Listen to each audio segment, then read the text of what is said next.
Active engagement అనేది ఎక్కడన్నా జరిగిందా? యాక్టివ్ ఎంగేజ్మెంట్ జరుగుతుంది. ఏది? విత్ ఆల్ డ్యూ రెస్పెక్ట్, నేను ఇంతకుముందు యోగా గురించి చెప్పాను. అది నిజంగా ఎంతైనా దాని గురించి ప్రచారం చేయొచ్చు, కరికులంలో పెట్టచ్చు, కిందికి ఒక సైంటిఫిక్ మెథడ్ కింద మన డైలీ దీంట్లో అది పార్ట్ ఎట్లా చేయాలనే దాని మీద గవర్నమెంట్ ఎంత సపోర్ట్ ఇవ్వాలనో అంత ఇవ్వచ్చు. కానీ 20 రోజులుగా ఈ అరేంజ్మెంట్స్ చూడడానికి తండ్రి కొడుకులు ఇద్దరు పోతారు. ఫోటోలు అంటే పెద్ద పెద్ద ఫోటోలు అవి, దాని ఏర్పాటు ఎట్లా చేస్తున్నారనేది అవి చూడడం, అఫీషియల్స్ అందరినీ పెట్టి కూర్చోబెట్టి వాళ్ళని తోమడం, ఇది నీ డ్యూటీస్ చేస్తూ నువ్వు అడిషనల్గా చేయాల్సినవి, ఎక్స్ట్రా కరికులర్. దీంట్లో గవర్నమెంట్, ఎనీ గవర్నమెంట్ ఓ హెల్దీ వీటిని ఎంకరేజ్ చేయడానికి చేయాల్సినంత చేయొచ్చు. కానీ నీ ప్రధాన వ్యాపకం అది కాదు. నిన్ను ప్రజలు ఎన్నుకున్నది సక్సెస్ఫుల్గా యోగా డే కండక్ట్ చేయడానికి కాదు, సక్సెస్ఫుల్గా ఒక కాన్ఫరెన్స్ కండక్ట్ చేయడానికి కాదు. నువ్వు చేయాల్సింది, ప్రభుత్వం చేయాల్సింది, ఎక్కడెక్కడైతే క్రైసిస్ వస్తే, సమాజంలో 2 సెక్షన్స్ మధ్య వచ్చినా, లేక డౌన్ రావడం డిప్రైవ్డ్ వాళ్ళకైతే పూర్తి అండగా ఉండడంలో కానీ, లేదా ఇండిపెండెంట్ సెక్షన్స్ గవర్నమెంట్ మీద డిపెండ్ కావచ్చు వాళ్ళవి ఇంటర్ఫేస్గా ఎక్కడన్నా అవసరమైతే చట్టంలో చేంజెస్ తీసుకురావాలంటే వాటికి మొత్తం మీద వాటితో ఎంగేజ్ అయ్యి ఆ ఇంటర్ఫేస్ కింద పనిచేయగలిగినది ఎక్కడైనా అది అవసరం. మిగిలినవన్నీ లా అండ్ ఆర్డర్ ప్రొటెక్ట్ చేయడం. నువ్వు అసలు ఏది చేస్తున్నావు? లా అండ్ ఆర్డర్కి సంబంధించినంత వరకు గొంగట్లో కూర్చోవడం కూడా కాదు, ఎక్కడ కూర్చున్నామో మనకే తెలియదు, ఎక్కడ తగిలినా దొరుకుతాయి. రోజు నిస్సహాయులైన దళితుల మీదనో, మహిళల మీదనో, చిన్నపిల్లలు, మళ్ళీ ఈయనే ఊగిపోతాడు కోపంతో. గంజాయి ఎఫెక్ట్తో ఇదైపోతుంది, బాలికల మీద నేను సహించను, తాట తీస్తా అంటాడు. స్వామి, నువ్వు ఉండేది ఆ స్టేర్లో ఉన్నావు. మేము అడగాల, ప్రజలు అడగాల, సివిల్ సొసైటీ అడగాల, ఏం చేస్తున్నావు బాబు అని. నువ్వు ఫాలో అప్ ఏం చేసావు ఒకటి చూపించు. మీ పాలనలో దీనివల్ల మీరు పూర్తి పోలీస్ సిస్టమ్ వ్యవస్థనే, లా అండ్ ఆర్డర్ని ఎన్ఫోర్స్ చేయాల్సిన పోలీస్ వ్యవస్థను కంప్లీట్ కాళ్ళ కింద తొక్కి పట్టి, మీ మాట వినేవాళ్ళని ఎంకరేజ్ చేసి, వాళ్ళకు అన్ని అపరిమితమైన అధికారాలు ఇచ్చి ఎవరి మీద వదిలేరు అంటే ప్రతిపక్షం మీద, ప్రతిపక్ష నాయకుల మీద, కార్యకర్తల మీద, నిస్సహాయులైన ప్రజల మీద. దాని ఫలితం ఏడాది తిరిగేసరికి ఇప్పుడు కనిపిస్తుంది. దాని రిజల్ట్ కుప్పంలో చెట్టుకు కట్టేయడము, తెనాల్లో రోడ్డు మీద పెట్టి కొట్టడము, కొట్టే సినిమా అది తీయడం, దాని ఫలితమే సిఐలో, డిఎస్పీలో వాళ్ళు పిలిచి నువ్వు పుట్టుకు పుట్టి నువ్వు ఎట్లా ఆటుంటావు రా అని బెదిరించడము, ఇవి తప్పుడు కేసులు పెట్టడం, అన్ని తప్పుడు కేసుల మీద ఎన్నాళ్ళైనా నెలల తరబడి జైల్లో ఎట్లా ఉంచాలనే దానికి అవసరమైన మెథడాలజీ, మోడస్ ఆపరెండి డెవలప్ చేసుకోవడం, చట్టంలో ఉండే వెసులుబాటును, లొసుగులను ఆసరా చేసుకుని పోలీస్ వ్యవస్థ అంతా దాంట్లో పక్కాగా తర్ఫీదు అవుతుంది. వాళ్ళే ఇదిగా ఉన్నారు. సో నువ్వు దాంట్లో బిజీగా ఉన్నారు మీరు. సో లా అండ్ ఆర్డర్ లేదు, ఈ రైతులకు సంబంధించిన సమస్యల నుంచి అడ్రస్ చేసే సిస్టమ్ లేదు. ఎడ్యుకేషన్ చూస్తే గందరగోళంగా, మన 10th క్లాస్ ఎవాల్యుయేషన్ చేస్తే 37 నుంచి మళ్ళీ రీఎవాల్యుయేట్ చేస్తే అది 90 మార్కులకు పోతున్నాయి. పైగా తర్వాత చూస్తే ఎవరు అడిగితే వాళ్ళకు నాకు ఎన్ని తేడా ఉన్నట్టున్నాయంటే అన్నీ వేశారంట. ఇంకా మెగా డిఎస్సి అదేదో దాని నడుస్తూ ఉన్నట్టుంది.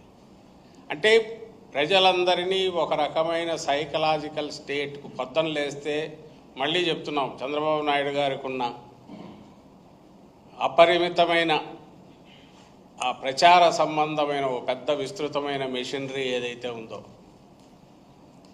దాంట్లో వచ్చే బాకా పత్రికలు, ఛానల్స్తో పాటు ఇవి కాక వందలాది యూట్యూబ్ ఛానల్స్, ఇవన్నీ పెట్టి దీంతోపాటు మౌత్ పబ్లిసిటీలో ఫస్ట్ నుంచి సిద్ధహస్తులు చేసేది ఇదే పనే.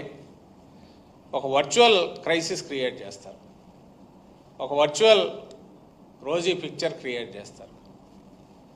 అదే సర్వం. మనం దాన్ని ఆ దీంట్లోనే అది అంతా అది చూసి దాన్ని చూస్తే నువ్వు భయపడాలంటే నువ్వు భయపడాలి, లేదా బ్రహ్మాండంగా ఉందంటే ఉంది అనుకోవాలి. 5 కోట్ల మందిని హిప్నటైజ్ చేసి తామనుకుంటున్నదే సమస్యలు, తామనుకుంటున్నదే పరిస్థితే కోరుకోదగ్గది, లేదా రాష్ట్రం అట్లుండడమే బాగుంటుంది,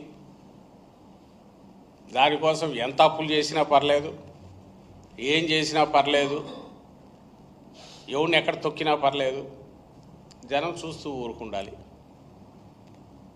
అదే నడుపుతున్నారు. ఆ ధైర్యం నుంచే ఆయన మాటలు, ఆ దబాయింపులు కానీ ఆ మాటలు వస్తాయి. నిన్న స్ట్రైట్కి వచ్చారు చిన్న చిన్నవి. నేను ఏవి డొంక తిరుగుడు వాటికి కాదు, స్ట్రైట్ అడిగేది ఒకటే. జగన్మోహన్ రెడ్డి గారు మన ప్రెస్ కాన్ఫరెన్స్ పెట్టారు. మీరే అందరు చాలామంది వచ్చారు, ఇంకా కొద్దిమంది కూడా వచ్చినట్టున్నారు. ఆయన ప్రెస్ కాన్ఫరెన్స్లో 1.5 గంట 2 గంటలో మాట్లాడారు. ఇష్యూస్ అన్నీ కవర్ చేశారు. ఇష్యూస్లో కొన్ని ప్రశ్నలు లేవనెత్తారు, సిచ్యువేషన్ ఎక్స్ప్లెయిన్ చేశారు. ఆయన మొన్నటి వరకు ముఖ్యమంత్రి జగన్మోహన్ రెడ్డి గారు, ఆయన ఎక్కడా తోలనాడలే ఇంకోటనలా, ఇదిగో ఈ సిచ్యువేషన్ ఇది ఎట్లుంది, ఇది ఎట్లుంది, మీరు ఇచ్చిన హామీలు అమలు కాలేదు.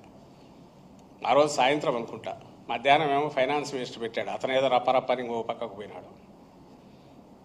రామాయణంలో పిడకల పెట్టట్టే అది క్రియేట్ చేసింది మీరే, తెలుగుదేశం పార్టీ వాళ్ళే. ఈయన దగ్గరికి వచ్చినప్పుడే అప్పుడు ఎవరో రిపోర్టర్ తీసుకొచ్చి చూపించారు, ఇదిగో ఇది టీడీపీ కార్యకర్తలు కూడా తెలిసింది అని. అంటే అవునా అని చూసి ఆయన దాని మీద కామెంట్ చేశాడు.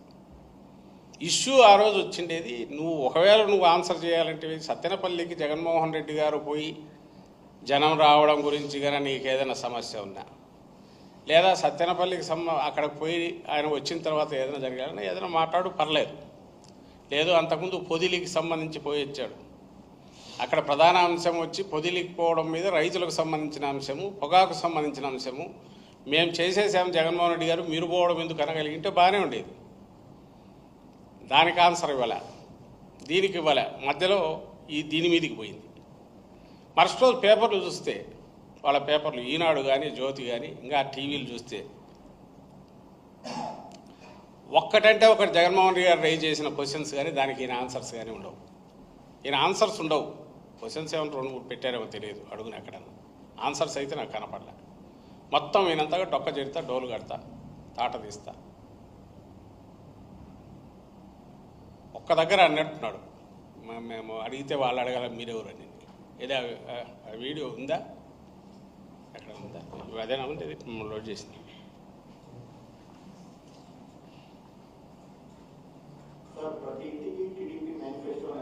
ఇదే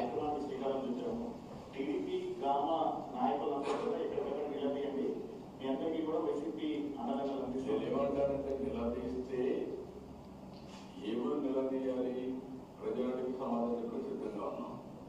వైఎస్ఆర్ కాంగ్రెస్ అధికారులను తాటకిస్తాం.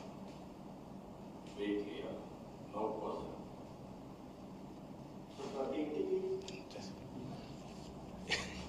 ఎవరిని బెదిరిస్తున్నాడండి నాకు అర్థం కావట్లే. వాళ్ళ జగన్మోహన్ రెడ్డి గారు ఏమడిగాడో ఆయన చెప్పడం కూడా పూర్తి కాలే, ఎవరో అడగడం.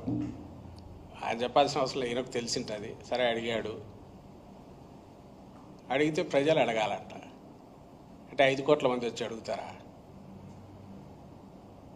లేదా మన లెక్కల ప్రకారం 1,60,00,000 కుటుంబాల్లో 1,40,00,000 కుటుంబాలు ఎలిజిబిలిటీ ఉన్నట్టున్నాయి. వైట్ రేషన్ కార్డులో ఉండే 1,40,00,000 కుటుంబాలు ఎంతో ఉన్నట్టున్నాయి. వాళ్ళందరూ వచ్చి అడగాలన్నా, వాళ్ళందరూ నువ్వు రాణిస్తావా? ఎవరు అడుగుతారు? మీడియా అడిగితే అడగాలి, అది లేదు ఎలాగో అడిగితే సాక్షి ఒకటి అడగాలి, మీ వాళ్ళు అడగరు. ప్రతిపక్షం అడుగుతుంది, అదర్ ప్రతిపక్షాల్లో ఉండే పార్టీలు, డిఫరెంట్ పార్టీస్ అడగాలి. ప్రధాన ప్రతిపక్షంగా నువ్వు ఒప్పుకోకపోయినా ఉండేది వైఎస్ఆర్సీపీ, ఖచ్చితంగా అడుగుతారు. మేము అడుగుతాం. ఆ రోజు అడిగింది మా అధ్యక్షుడు, మాజీ ముఖ్యమంత్రి, మొన్నటి వరకు ముఖ్యమంత్రిగా ఉన్న జగన్మోహన్ రెడ్డి గారు అడిగాక, నీవు ఇర్రెస్పాన్సిబిలిటీ కాకపోతే, లేకపోతే దాన్ని ఏమనాలో ఆ ఏజ్ చూసి గట్టిగా అనలేం. కానీ రివర్స్ తిట్టడం, తాట తీయడం ఏది నాకు అర్థం కావట్లే. ఎవరు తాట తీస్తాడు? అంతకుముందు ఏమో భూస్థాపితం చేస్తానంటాడు, తాట తీస్తానంటాడు. ఇది ఆన్సరా? జనం అడిగితే నేను చెప్తానంటే జనం ఎక్కడ అడుగుతారు? నేను అడిగేది ఏంది? అది ఎలాగో దించుతారు. ఆ టైం వచ్చినప్పుడు వాళ్ళకి తెలిసింది ఒకటే, బ్యాలెట్ పేపర్లోనూ అక్కడ చూపిస్తారు.